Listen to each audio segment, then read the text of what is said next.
রাজ্যে স্বাস্থ্য দপ্তর থেকে নতুন রিক্রুটমেন্ট বিজ্ঞপ্তি ছাড়া হয়েছে 2024-এ। তো চলো সেই বিষয়ে এখন বিস্তারিত আলোচনা করা যাক, কোথা থেকে নোটিশটি পাবলিশড হয়েছে। Office of the chief medical officer of health Alipur থেকে নোটিশটি পাবলিশড হয়েছে।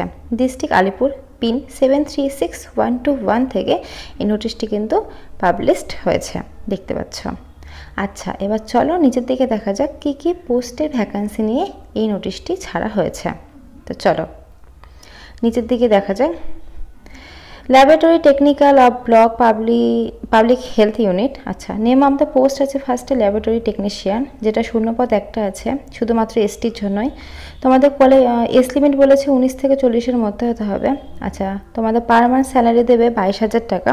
আর প্লেস অফ পোস্টিং তোমাদের block public health unit Kalchini ব্লকে কিন্তু তোমাদের এটা পোস্টিংটা হবে। তো শুধুমাত্র যারা এসটি আছো তারাই কিন্তু এই ল্যাবরেটরি টেকনিশিয়ানের জন্য কিন্তু তোমরা অ্যাপ্লাইটা করতে পারো, আদার্স কিন্তু কেউ পারবে না, এখানে কিন্তু মেনশন করে দিয়ে দিয়েছে। আর মিনিমাম কিন্তু 19 থেকে ম্যাক্সিমাম 40 ইয়ার্সের মধ্যে তোমাদের কিন্তু বয়সটা হতে হবে। 22,000 টাকা দেবে, এই যে দেখো বলে দিয়েছে। আচ্ছা, এবার নিচের দিকে চলো। এসেন্সিয়াল কোয়ালিফিকেশন বলেছে পাস ক্লাস, অর্থাৎ উচ্চমাধ্যমিক পাস হতে হবে ফিজিক্স, কেমিস্ট্রি বা ম্যাথামেটিক্স, বায়োলজি, সায়েন্স নিয়ে। ডিপ্লোমা থাকতে হবে in medical laboratory technology from any institute recognise by government of West Bengal থেকে তোমাদের ডিপ্লোমা থাকতে হবে ল্যাবরেটরি টেকনোলজির উপরে। এখানে বলে দিয়েছে তোমাদের ডিএলটি বা তোমাদের হচ্ছে ডিএলটি যদি কোর্স করা থাকে তাহলে কিন্তু তোমরা এটার জন্য অ্যাপ্লাই করতে পারবে, যেটা বললাম আমি, কোর্সটা তোমাদের করা থাকতে হবে।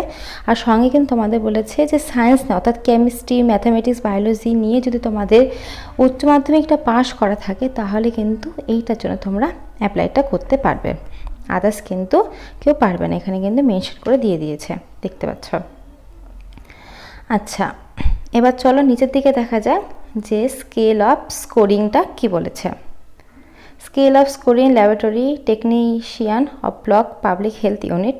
আচ্ছা, তোমাদের এখানে উচ্চমাধ্যমিক পাশের উপরে ওরা মার্কস দেবে 15, ডিএলএমটি তারপর ডিএলটি, যেই দুটো কোর্সের মধ্যে তোমাদের যে কোর্স করা থাকবে তার উপর ডিপেন্ড করে 25 নাম্বার দেবে। সঙ্গে তোমাদের যে এক্সপিরিয়েন্স যেটা বললাম, পোস্ট কোয়ালিফিকেশন এক্সপিরিয়েন্সের উপরে 10 নাম্বার, টোটাল কিন্তু 50-এর মধ্যে তোমাদের একটা ইন্টারভিউ হবে।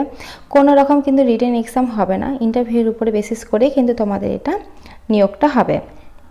এখানে দেখতে পাচ্ছ সুন্দরভাবে কিন্তু বলে দিয়েছে।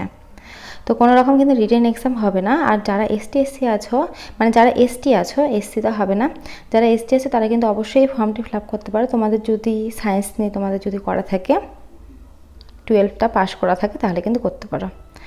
আর এই হচ্ছে সেই ফর্মটা, এই ফর্মটা সুন্দরভাবে ফিল আপ করবে, বা ডান দিকে একটা ছবি লাগাবে, এই যে দেখো উপরে যে ঠিকানাটা আছে এই ঠিকানায় কিন্তু তোমাদেরকে পাঠিয়ে দিতে হবে। তো দুটো ফর্ম আছে, আমি ভিডিওর মধ্যে দেখিয়ে দিচ্ছি তোমাদেরকে। এই যে এই ফর্মটা সুন্দরভাবে তোমরা ফিল আপ করবে, ডান দিকে তো বলে দিলাম ছবি লাগাবে, ছবি লাগায় উপরে যে ঠিকানাটা আছে সেই ঠিকানার পাঠিয়ে দিলে কিন্তু তোমাদের পুরো প্রসেসটা কিন্তু কমপ্লিট হয়ে যাবে।